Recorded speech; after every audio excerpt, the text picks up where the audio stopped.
We can go ahead and get started. Good afternoon, everybody, or morning, depending on where you're calling in from. Thank you for attending AICR's Grant Process webinar. My name is Kirsty Kiefer, and I'm the Associate Director of Research and Policy here at AICR. Before we kick off, I did want to take a couple seconds to mention just a couple things on how to use the webinar system. So one, a recorded version of this webinar will be made available to all registered attendees following the conclusion of today's event. We'll be sending out an email with a link to that in the coming weeks, so just be on the lookout for that. Two, the audience Q&A button is at the bottom of your screen to the right. We have set aside time at the end of this meeting to respond to all of your questions about the grant process. So please ensure, though, that you're putting your questions in the Q&A box, not the chat box, as questions in the chat box won't be answered. So this is just a quick preview of what we've got coming for you. So we'll kick off with Deirdre McGinley-Geyser, our Senior Vice President of Programs at AICR. Then we'll move on to Nigel Brockton, the Vice President of Research here at AICR, to talk about the grant application package, as well as the areas, themes, and principles. Then moving on, we'll go to Connie Rogers, PhD, to just talk about AICR's funding niche and peer review process. And then finally, we'll close out with myself and Stephanie Chernikoff, for just to give a quick overview of the AICR specific application process and the proposalCentral application platform. So thank you again for attending today's webinar. So it's now my pleasure to introduce Deirdre McGinley-Geyser, the Senior Vice President of Programs here at AICR. Thank you very much, Kirsty. And it's my pleasure to welcome all of you this afternoon, this morning, depending on where you are, to our webinar about AICR's grant program. Many of you will be familiar with AICR and the work that we do, but I did just want to take a couple of minutes for those that may not be so familiar to share our vision and mission with you.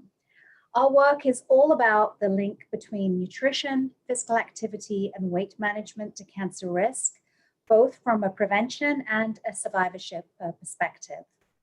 We've been doing this work for over 30 years, and we were part of a whole wave of people opening up this very, very rich area of scientific discovery. We've learned a lot, but we know there is much more to learn, and that's where all of you come in. Next slide, please, Kirsty. We currently know that around 40% of cancers are related to lifestyle factors. That does include smoking.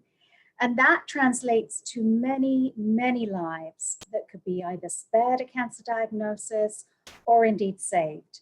So this is a really important area of work for us all. We believe that our cancer prevention recommendations are based on the best scientific evidence there is to offer. And with that, offer a blueprint to help us all reduce our cancer risk.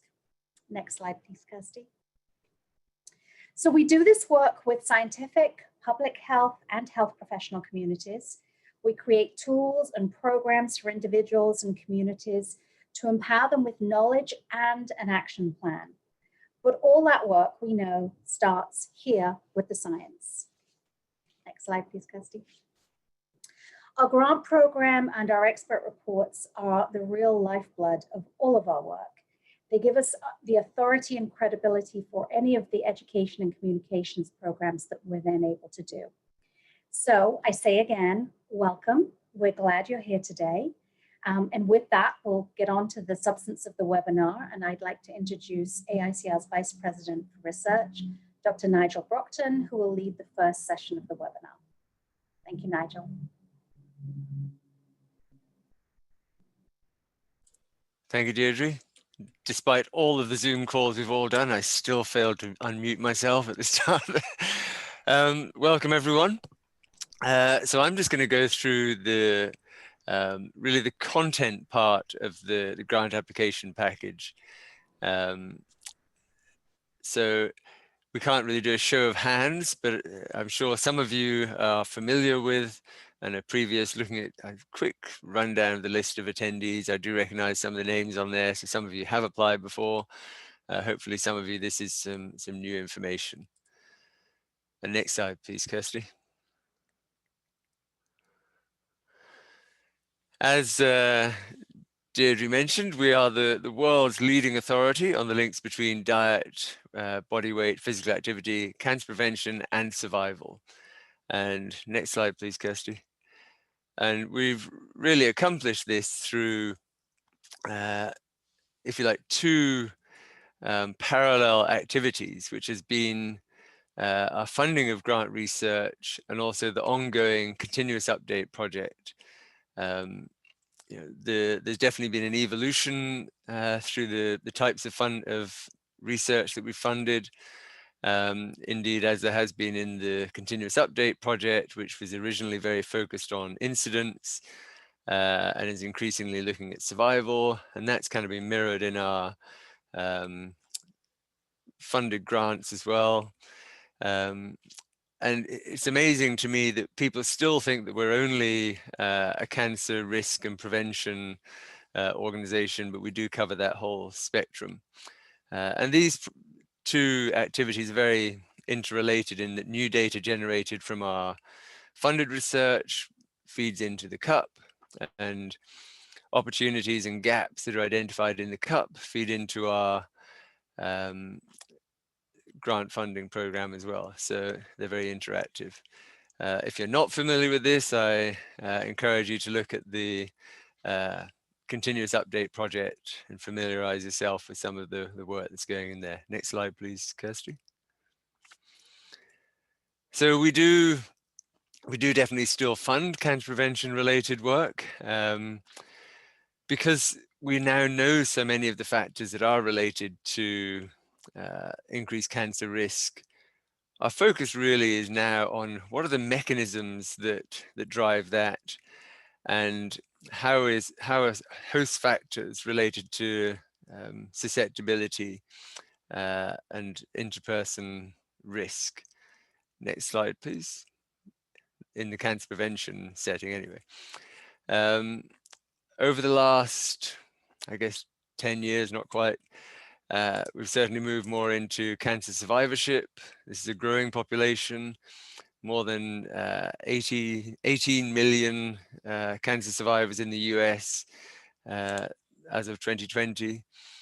And really, we've sort of identified areas where, particularly again in the mechanisms associated with diet, nutrition, body weight, body composition, physical activity, in cancer progression and in survival. And now we're even looking at quality of life aspects. So that sort of variability in response between people to these key exposures that are the core of everything we do at AICR, that's what we're trying to look at in cancer survivors. Next slide, please, Kirsty. So we have these terms. So our cancer prevention and cancer survivorship are our areas of research. Then we have themes that are broken down into the biological mechanisms, host factor susceptibility, and exposure outcome relationships. Mechanisms are relevant both in cancer prevention and in cancer survivors. The host factors are relevant in both, but because what we decided a few years ago to avoid is just another bunch of studies that state an association between a risk factor and cancer. You know, if we're looking at cancer incidence and risk, we really want to get at the mechanisms and host factors. So we don't allow just straight association studies in the cancer prevention space. Next slide, please, Kirsty. This is just to kind of show how it all hangs together. It's very interrelated. We've got our key exposures around the outside there, the two areas of cancer prevention and cancer survivors, and the themes of biologic mechanisms, host factors and susceptibility, and then exposure outcome relationships. And then in the center there are the research principles, which I'm going to talk about in a little bit more detail. Next slide, please, Kirsty. You can kind of think of this figure as a almost like a checklist that you decide which area you're interested in, whether it's cancer prevention, cancer survivorship, And some do actually have relevance in both areas. The key is the relevant exposure. And this can't just be a sort of bolted on afterthought, where you're looking at some research question and then say, oh, we'll see if BMI affects it. That is not going to be a compelling, even at the letter of intent stage, that's likely to not make you competitive for the next phase. So make sure that any application has a strong component of diet, nutrition, physical activity, nutrition including obesity and overweight. If you're in the cancer prevention space, then it should have either mechanisms or host factors or both, and the outcomes have to be cancer related. And that's across, whether it's in cancer survivors or cancer prevention, the outcomes have to be cancer related. In cancer survivors, we are still interested in what are the factors that influence cancer outcomes. So that sort of straight, so those kind of straight association studies are still eligible there. But again, must have that relevant exposure, and mechanisms and host factors are still key there. So making sure that your application kind of aligns with this will make your application more competitive, and move on to the next phase after the letter of intent. Next slide, please, Kirsty. So the research principles, your application can apply to either cancer survivors or, nope, sorry, go back, that's it, or cancer prevention. It can be mechanisms or host factors, but really the research principles, you've got to address all of these, because missing out any one of these can be a fatal flaw in your application. It has to be new. I mean, this is research, so it's got to be something new, and it's incumbent on the applicants to describe how it's new and why it's new. It has to be relevant to human cancers. Studies in non-mammalian systems won't be accepted. And if you're using animal models or cell lines, you have to explain why and justify their relevance to human cancers. As I mentioned, cancer-related outcomes. The study design has to be appropriate to the question you're asking. The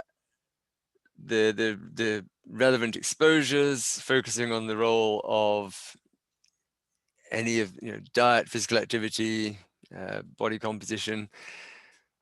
Focusing just on one sort of tiny component, unless there's some mechanistic insight, is probably not going to be highly competitive, and especially if it's not part of the usual diet. And in terms of impact, there has to be a clear line of sight to making a difference in people's lives. Now, that doesn't mean that it's a direct relationship, but you have to be able to make a compelling case for why the research you're proposing is important. Next slide, please, Kirsty. Another factor is AICR has these various programs and resources that we encourage people to consider using in their research studies. The Cancer Health Check, if you're not familiar with it, is a fairly short, almost like a screening tool, just to see how people are adhering to cancer prevention recommendations. The Healthy 10 Challenge. So this is what used to be the New American Plate Challenge, which is just being relaunched. Coping with Cancer in the Kitchen is a sort of multi-dimensional psychosocial and nutritional coaching course, basically. And iThrive is really designed at survivors, has 5 domains. Have a look at these, see if they can be incorporated. Also other resources like brochures, information brochures, etc. from AICR that may be useful for your patient or study populations. Next slide, please, Kirsty. Another factor is our matching program. We have a particularly good relationship with California Walnuts. We do recommend that people apply to both agencies simultaneously, and that's the best chance. You know, they have to, each application has to be fundable within each organization's peer review. So that's much easier to do if we have them going through simultaneously. And Carol Sloan at California Walnut Commission, her email is at the bottom there. But also if you have any other agencies in mind, we're open to collaborative funding opportunities. Next slide, please. So I'm going to very quickly address this because I know I'm almost over my time yet. A couple of years ago, we introduced smart objectives into the application process. And this is really to try and make it easier for you to communicate your idea to the reviewer, and also to, to sort of formulate it in your own minds. We have a separate sort of pull-out sheet where we specifically say you do not have to sort of specify why each of your aims is specific, measurable, attainable, relevant, and time-bound. But every year people do. So just as one example of an objective, and I know I've called it a name here, but it's an objective. This is an example. We'll recruit 200 participants, diagnose a colorectal cancer from a named hospital, high volume clinic, collecting pre-surgical blood samples in the first 18 months. So this has all the components of a SMART objective. It's very specific. It is measurable. We've given the number of participants we hope to recruit there. It's attainable. It's implied by the high volume clinic. It's relevant to the topic of the research that you're proposing, and it's time bound because it's within that 18 months. So any of the objectives you're putting in your application, try and think about them in these terms, because then even if it's obvious to you, when the reviewer comes to looking at what you're actually proposing, formulating your objectives in this way will really help them to understand it. And the better they understand it, the more likely they are to consider your grant as highly fundable. So I think that might be my last slide. Next one, Kirsty. Yeah. So that's really just a rundown of what it is we're looking for from our applicants. But if you have any other questions, please don't hesitate to send me an email, and I will pass it on to Connie. Great, thank you. Let me share my slides with you.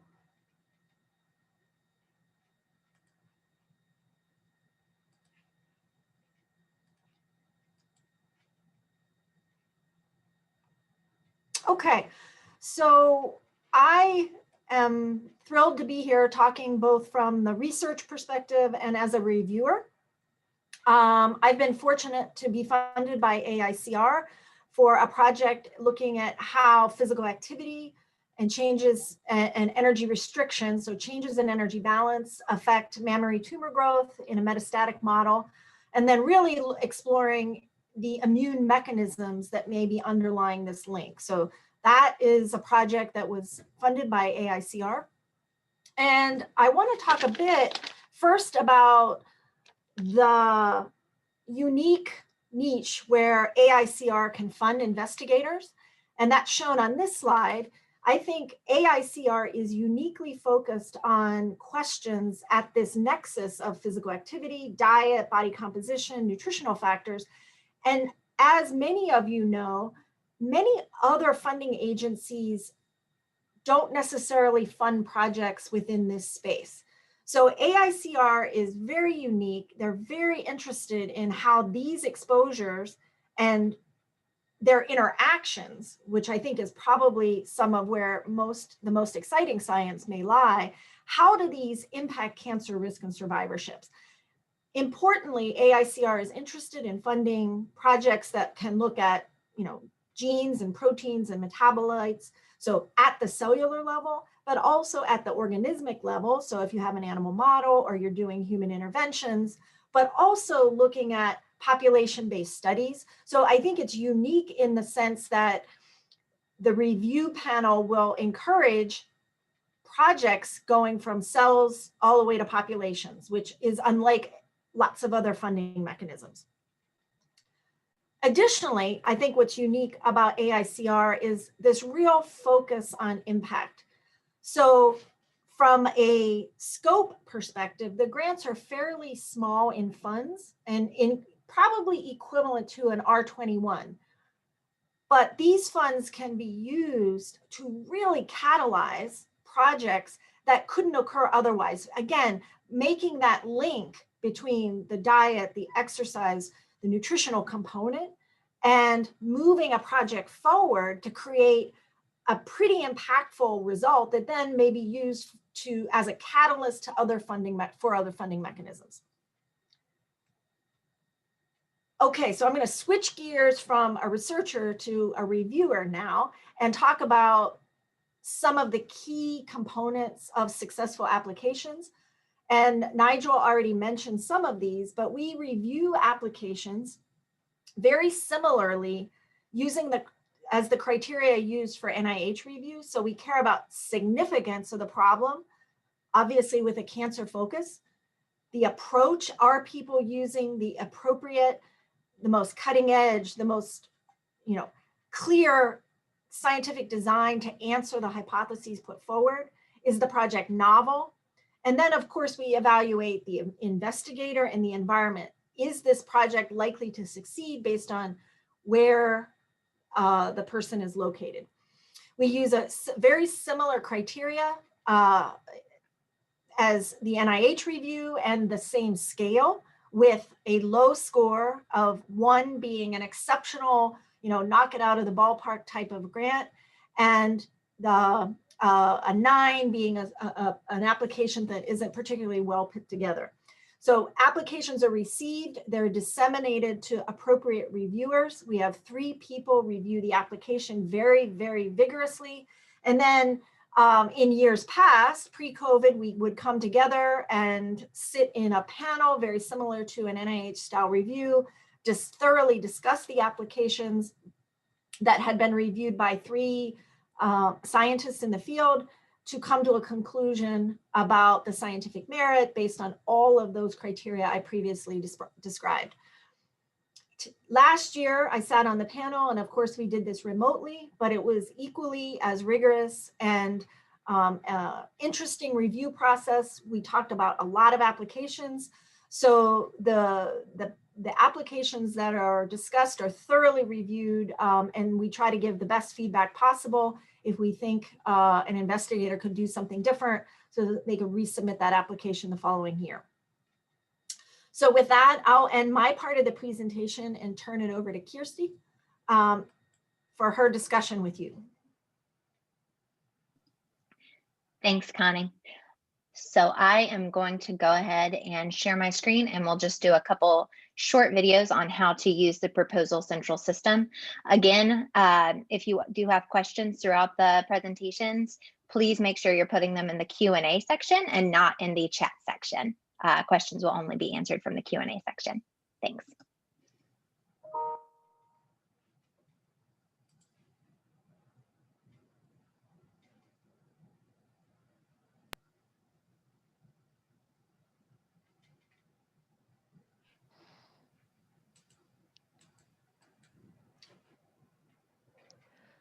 Hello, and welcome to proposalCentral.com, the online grants management system that the American Institute for Cancer Research uses for their research program.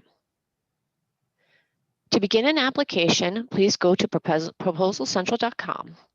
If you have used Proposal Central in any capacity, please click on the application login section, entering your username and password, and clicking the login button. Should you have forgotten your password, please click the Forgot Your Password link and follow the prompts. If you are new to Proposal Central, please click the Create an Account Now button. This will open an online template. Please complete everything with a red asterisk as it is required. As you scroll through the template, please agree to the terms of service and click Submit. Once you have completed this online template and clicked Submit, you will receive an email to your inbox. This will include a confirmation number. On the Proposal Central homepage, please enter your credentials and click Login. On your first login, you will be brought to the confirmation number button screen. Please enter your credentials and click Submit Confirmation Number. This will lead you inside Proposal Central and into your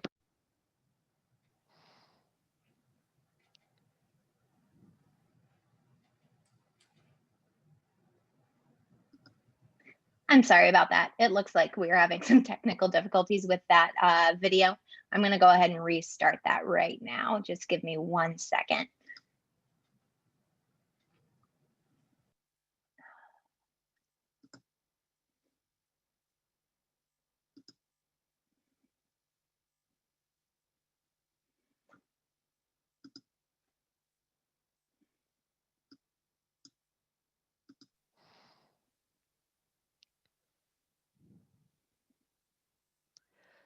Hello, and welcome to proposalCentral.com, the online grants management system that the American Institute for Cancer Research uses for their research program.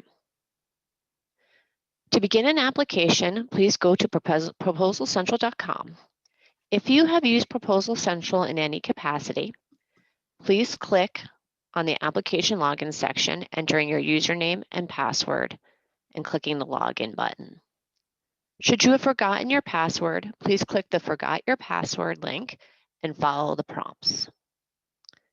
If you are new to Proposal Central, please click the Create an Account Now button. This will open an online template. Please complete everything with a red asterisk as it is required. As you scroll through the template, please agree to the terms of service and click Submit.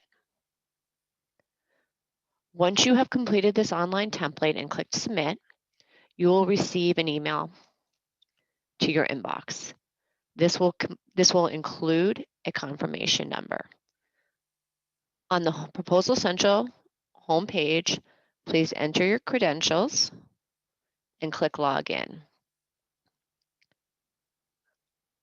On your first login, you will be brought to the confirmation number button screen. Please enter your credentials and click Submit Confirmation Number. This will lead you inside Proposal Central and into your professional profile. On your first login, you'll be prompted to select an institution. Please click to select one from the list of institutions on Proposal Central. At this time, you may also complete the individual sections of your professional profile and save. This data can be updated at any time. If you have technical issues with Proposal Central, please contact our customer support line by emailing pcsupport@altum, ALTUM as in Mary.com, or calling 800-875-2562. Our support is available Monday through Friday, 8:30 to 5 o'clock Eastern Time. Thank you very much.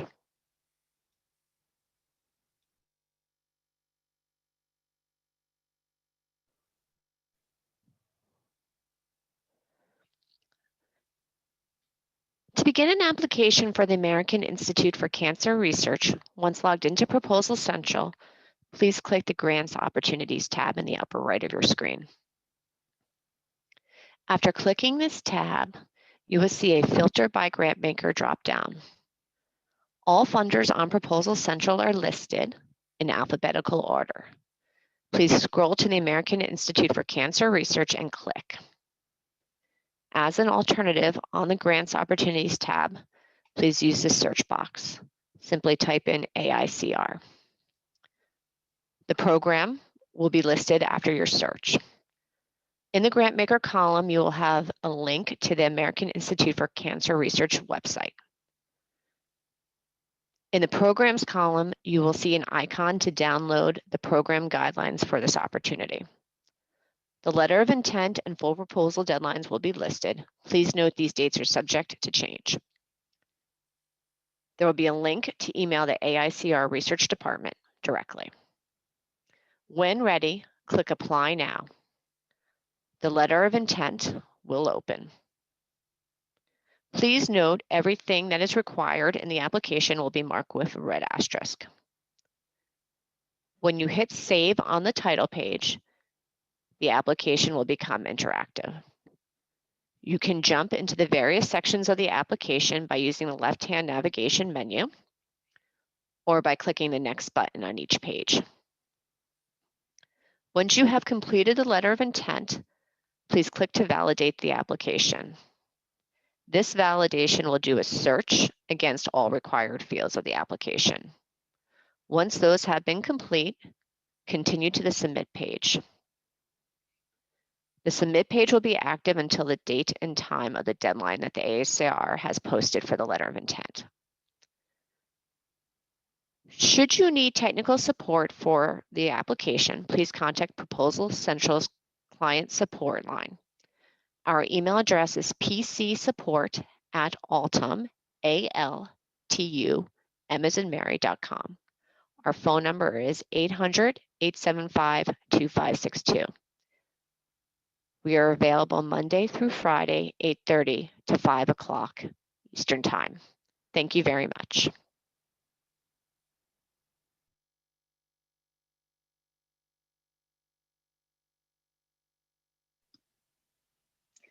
Hi, everyone. My name is Kirsty Kiefer, and I'm the Associate Director of Research and Policy here at the American Institute for Cancer Research. So if you've submitted an application or had a question in the past, odds are probably good that you've emailed me at some point. So now that you know how to start your application on Proposal Central, I'm here to talk to you through some of the AICR specific facets of the application process, as well as address some frequently asked questions that we get about our grant cycle.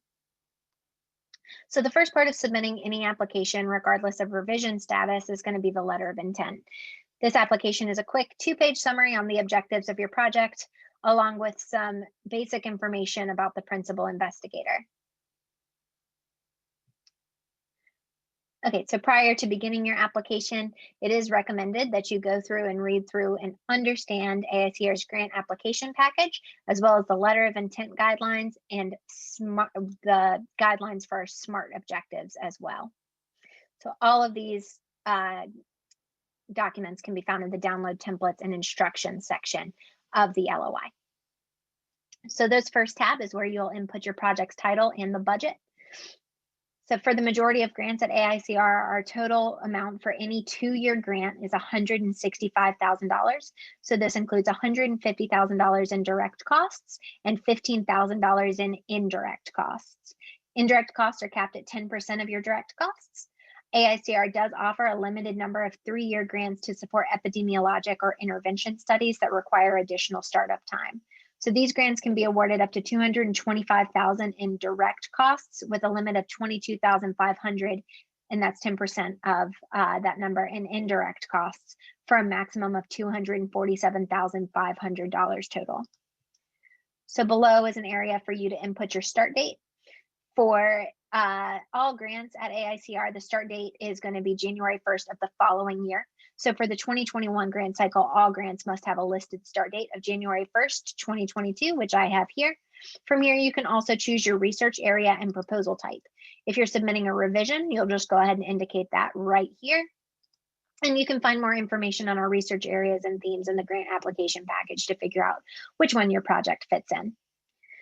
From the LOI, you can allow others to go ahead and view your proposal, or even just give them access to edit the proposal for you. All you have to do is go to section 3 and then input their email address right here. If they do not have a proposalCentral account already, they will be asked to make one in order to access your proposal.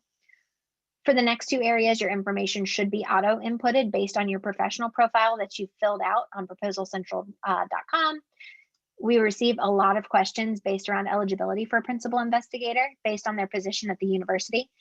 So principal investigators should be at an assistant professor level or above at their university and have obtained an MD, PhD, or equivalent degree there.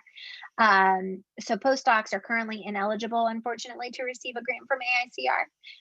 The PI must also be placed at a university or other nonprofit institution in the Americas, which includes North, Central, and South America.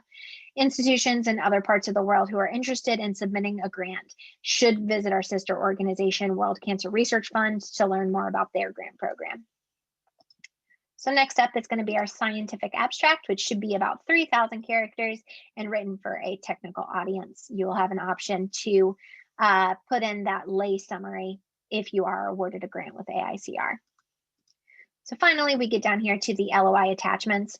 So the first thing that you need to do is submit a biosketch for the principal investigator. So the biosketch should be limited to 5 pages, and AICR does accept the NIH biosketch. At the present time, though, AICR does only accept applications with a single principal investigator, so you will not be able to submit 2 biosketches here. It will only allow you to upload 1 to the application.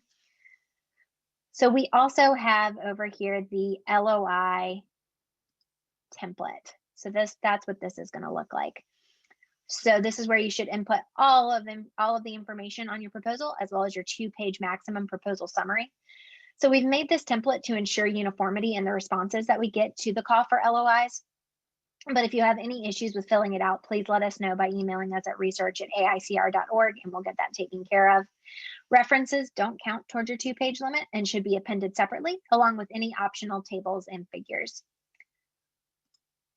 So once you have uploaded all of these documents here, you just go to validate. This is just going to check to make sure that you've filled everything out correctly and that it's all present. And then once you have validated and everything's there, just go ahead and click submit. So you should receive an email confirmation from proposalCentral letting you know that you have submitted successfully. So the deadline for LOIs to be submitted this year is January 22nd, 2021 at 11:59 p.m. Eastern Time. We really recommend not waiting until the last minute, as we do not accept any late submissions and technical issues can and do happen. Please give yourself enough time to contact proposalCentral support should this become an issue, and it does become an issue relatively often. I cannot stress this enough. Every single year we have somebody who just couldn't submit their application due to a glitch in the system. It's a wonderful system, but technical issues can always arise. So always give yourself enough time to submit. I can't stress this enough. So by March 12th, 2021, you should receive notification from our research department that your LOI was either rejected or approved. If it's the latter, you can log back into proposalCentral, go to the My Proposals tab, and click Edit beside your proposal. You should now have access to the Proposals section tab on the AICR application. So as you can see, this is a bit more involved than the LOI section because there's much more information that we need from you at this point. So many of these sections should carry over. So for instance, the applicant and PI and institution and contacts, along with your abstract, will all be carried over from your letter of intent. Importantly, though, your biosketch will not be carried over, so you will need to re-upload this in the proposal attachment section right here.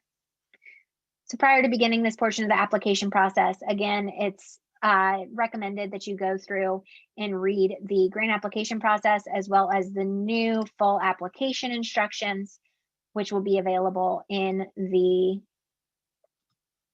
down here in the proposal attachment section. So the key personnel section is the first truly new section that we get in the proposal. This is just a place for you to input the staff on your project. So importantly, letters of support are recommended for anyone not listed as investigators on this application.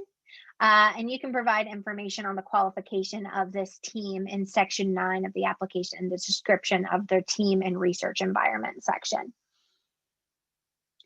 Okay. So bias sketches for these collaborators can also be uploaded in your appendix. So your budget period detail is a detailed breakdown of your budget. You can find more information about allowable expenses and amounts in section 5.4 of the grant application package. Please do not provide a budget breakdown in period 3 over here if you have not applied for a 3-year grant. The next section, the budget summary, will provide a bird's eye view of everything that you've inputted over here, and it should auto-populate. So you just really need to ensure that, again, you don't put anything in period 3, and the total number over here is not over $165,000 unless you are applying for that 3-year grant. If you do have something over $165,000, it could result in an administrative rejection of your entire proposal. Moving on to other support. So for other support, you should just include any current support for all key personnel listed up here in section 5.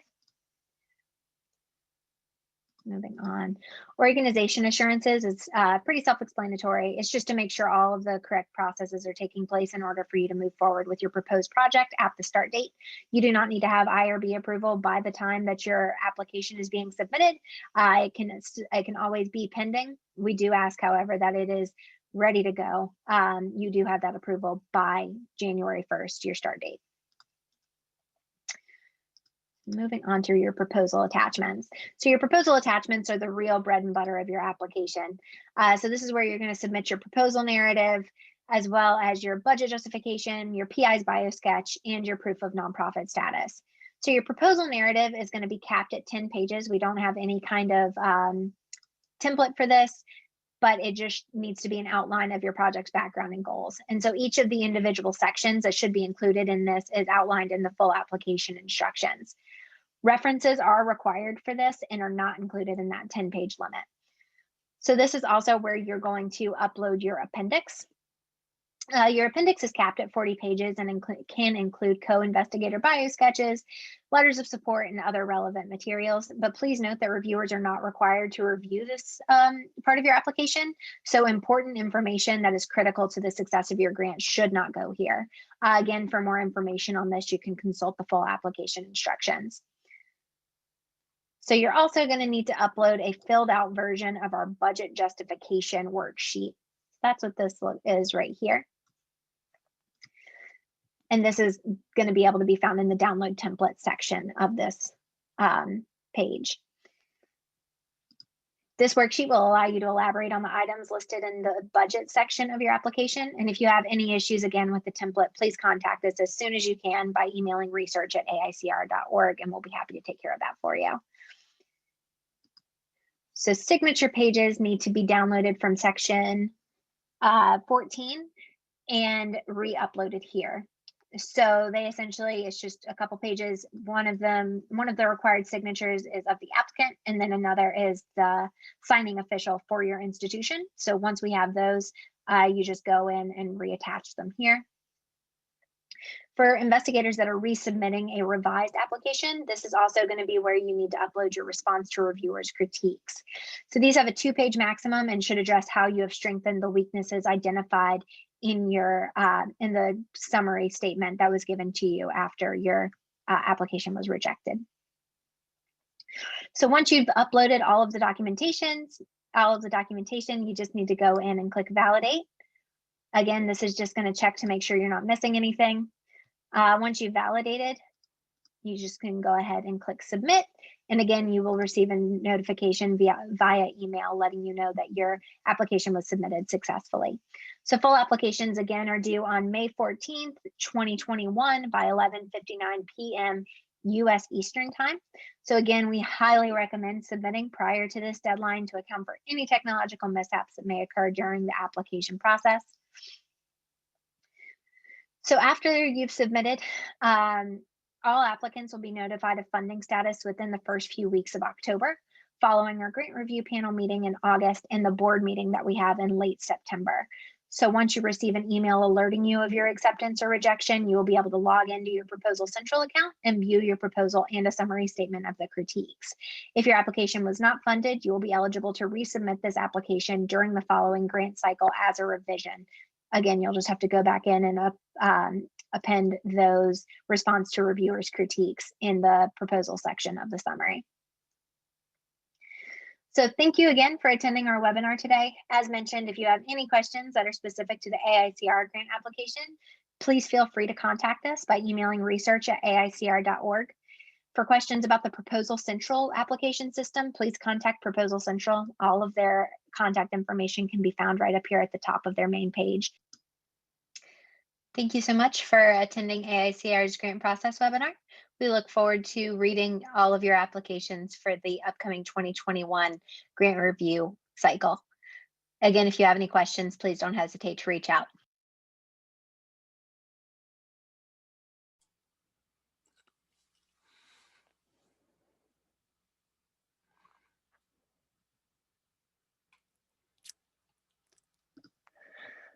Okay, so now that we have gone over everything for the grant application process, I did just before we move into Q&A, want to do a quick plug for our next event that will be happening in late January of next year.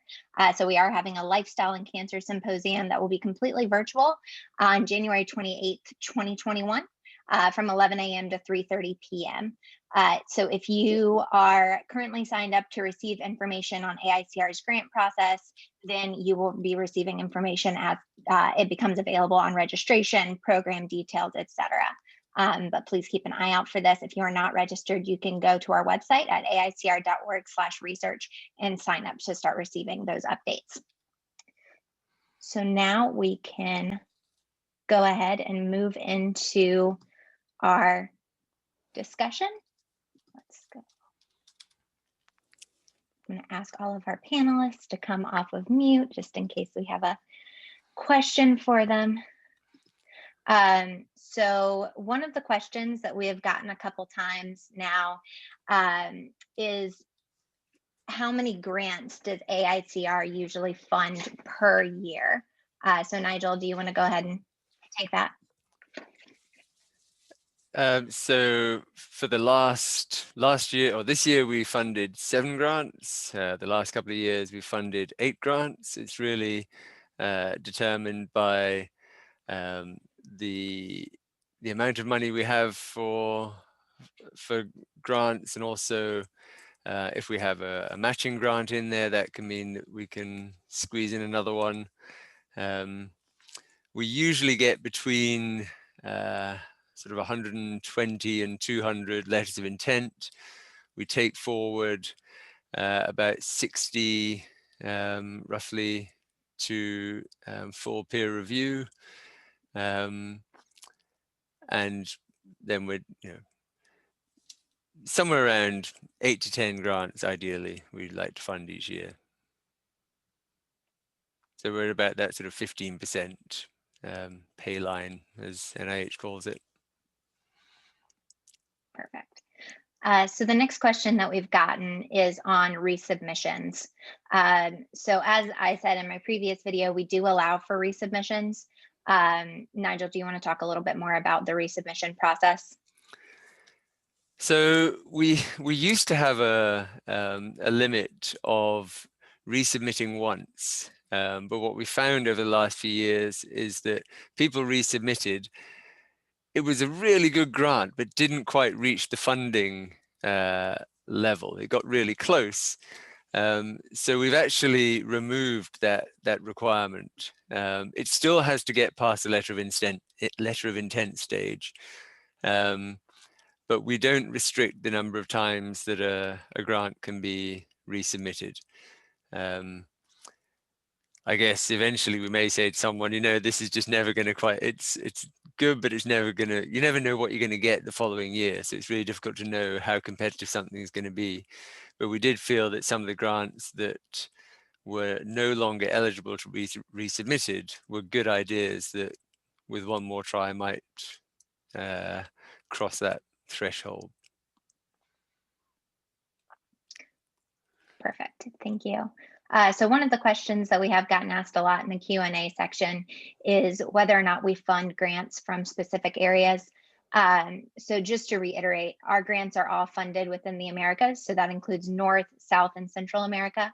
If you are at an institution outside of those areas, you can check out our sister organization, World Cancer Research Fund, that's WCRF.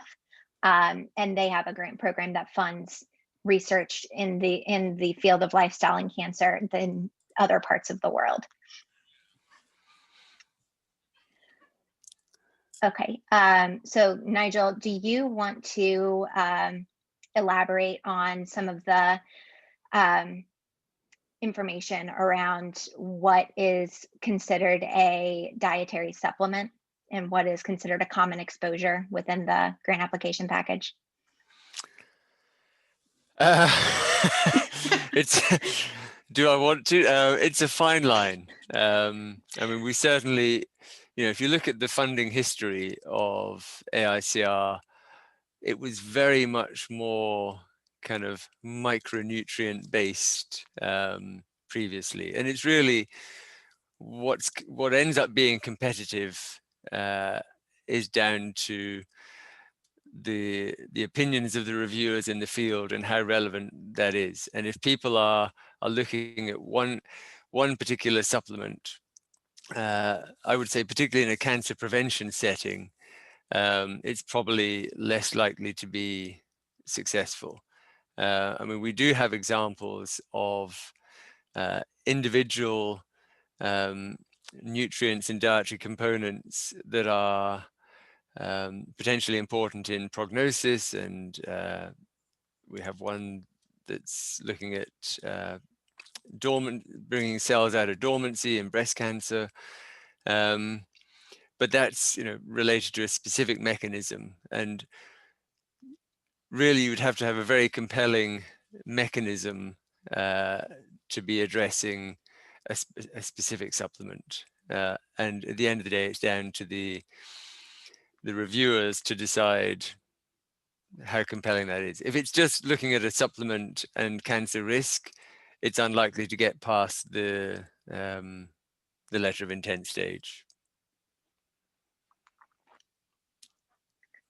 Okay. I have been trying to answer some of these questions on the Q&A chat as we're going through. So perfect. Yeah, I'm sorry. We have a lot of questions and it's just a lot to sort through. And a couple of them are saying that people couldn't hear me whenever I was having this technical issue. So I do apologize for that. So one of the questions that we did get was regarding the budget. So AICR, and we get this question every year, AICR does not have any salary caps for our principal investigators. We just ask that it's reasonable. This is something that'll be taken into account whenever we review your grant. So just as long as it's reasonable and you're not paying yourself the full amount, I think it should be fine. Okay. So we've talked about the success rates and where these can be from. And Nigel, you talked a little bit about resubmissions.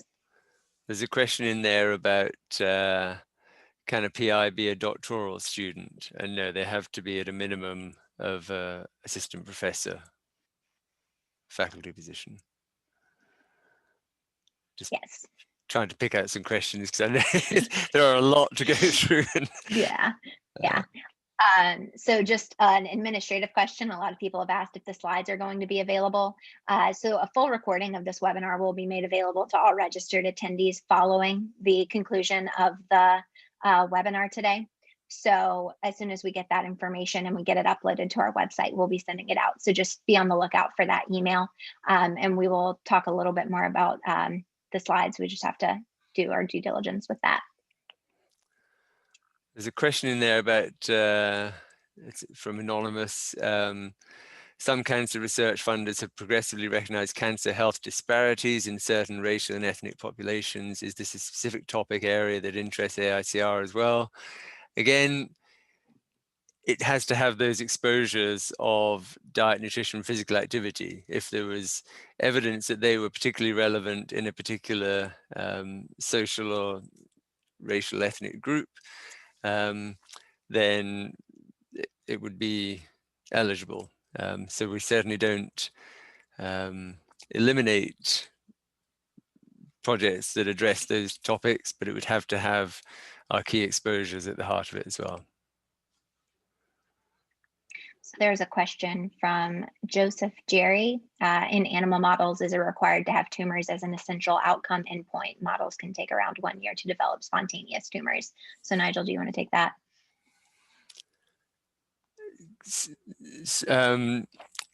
Well, so we only allow 2-year grants. Sorry, 2-year grants are for everything other than clinical or epidemiologic studies that require additional time for setup. So unfortunately, an animal-based study, we realize there are limitations on establishing these colonies and tumor models. But we have limited funds, and we have to try and sort of deploy them as efficiently as we can. So really, they may need additional funding to get to the point where they could do the study in the time that we allow for those kind of animal-based studies. Another question, are the reviewers the same or are they stable yearly? So Connie, do you want to take that one, since you elaborated a little bit on the grant review panel? Sure. I think the reviewer pool changes based on the types of applications we get. So Nigel and Kirsty do a really good job of finding people with the requisite expertise to adequately review the proposal. So there are, I would say, I've served on the review, there are often some of the same cast of characters given the funding portfolio, but there are some folks that come on and off based on the expertise required to adequately evaluate the proposal. Can I just add to that, Kirsty? Absolutely. You know, we're increasingly finding that projects will have a sort of triangulation of topics that very few people have, and the people that have that are often in conflict. So, you know, we had one project that had, you know, CT segmentation analysis to look at body composition, which is, we had to actually sort of get an ad hoc reviewer in to just look at that, those details, because it's not a commonly available expertise. And it's, in order to evaluate the projects effectively, you have to know whether those key techniques are valid. So yeah, we have a panel that are selected based on their broad knowledge of these topics, but we're not afraid to pull in people when we realize that we need something more. Absolutely. So another question that we've got is the amount of time that it takes the AICR to study a proposal. So as I think we've talked a little bit about in this webinar, but that I'll elaborate more on. So the first thing that we do is we pick out the LOIs that we think are going to be the most competitive. That goes on Nigel. And then myself, Nigel, and the chairs of the grant review panel, who are picked out every single year by Nigel, decide on different panelists. So all in all, we get those letters of intent submitted in January, and we will let people know by October. So we're looking at about a 10-month process for deciding on the grants, with the major event, our grant review panel, happening every August. So that being said, everybody who, if you have submitted a full application, you will hear back by early October as to whether or not your grant was accepted. And just in terms of the process within that, the grant review panel usually have about 4 to 6 weeks to review, depending on the year and the person, anywhere between 6 and 12 grants. And then we have basically a day and a half of in-person review time, in which we do try and make the most time for the most competitive application. So there is a triage process, which is set out in our grant panel review handbook, so it's all sort of transparent, and we do that triage before we even start the reviewing process. So it's not more grants get triaged as people get more fatigued. It's like, these are the ones we're not going to discuss, and focus our attention on providing the best possible feedback to those grants that have the best chance of funding, whether in this stage or in resubmission. Absolutely. So with that, that does bring us to the end. We've reached over our maximum amount of time. If you do have a question that was not answered, please feel free to give us an email at research@aicr.org. We are available Monday through Friday, and we typically respond to emails fairly quickly. So again, thank you so much for recording for attending our webinar today. And thank you to our wonderful panelists who took time out of their day to talk about this. So thank you and have a good day. Thank you all.